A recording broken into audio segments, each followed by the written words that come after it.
Canada में खालिस्तानी आतंकी हरदीप सिंह निज्जर की हत्या के बाद भारत और कनाडा के रिश्तों में कड़वाहट चरम पर है। अपनी कुर्सी को बचाने के लिए कनाडा के प्रधानमंत्री जस्टिन ट्रूडो ने निज्जर की हत्या का आरोप भारत पर लगा तो दिया है, लेकिन अब वो खुद ही इसमें बुरी तरह फंस गए हैं। जहां उनके देश में ही ट्रूडो के बयान का विरोध हो रहा है, तो इस मसले पर उन्हें अंतर्राष्ट्रीय बिरादरी का भी सहयोग नहीं मिल रहा है, जिसके बाद अब कनाडा के तेवर धीरे धीरे ढीले पड़ने लगे हैं। अब वो भारत से रिश्तों की दुहाई देने लगा है। कनाडा के डिफेंस मिनिस्टर बिल ब्लेयर ने भारत को अहम देश बताते हुए कहा है कि हम साझेदारी को आगे बढ़ाना चाहते हैं। उन्होंने कहा कि हरदीप सिंह निज्जर की हत्या की जांच चलती रहेगी, लेकिन हम भारत के साथ साझेदारी कायम रखेंगे।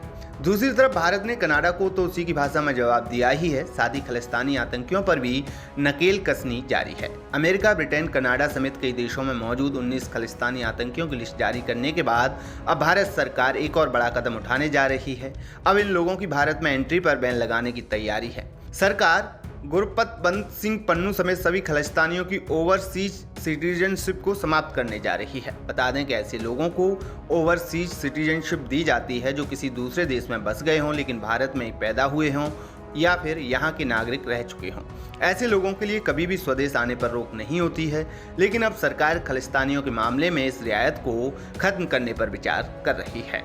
सूत्रों का कहना है कि सरकार ने एजेंसियों से कहा है कि वे खालिस्तानियों की भारत में मौजूद संपत्तियों का पता लगाएं। इसका मतलब है कि आने वाले दिनों में खालिस्तानी आतंकियों से जुड़ी कुछ और संपत्तियों को जब्त किया जा सकता है। बता दें कि पन्नू की भारत में मौजूद संपत्तियों को सरकार पहले ही जब्त कर चुकी है।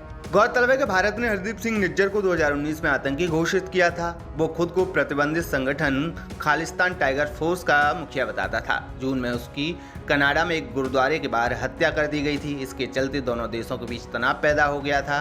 कनाडा ने इस हत्या में भारतीय एजेंसियों का हाथ बताया था, जिसे भारत ने सिरे से खारिज किया है।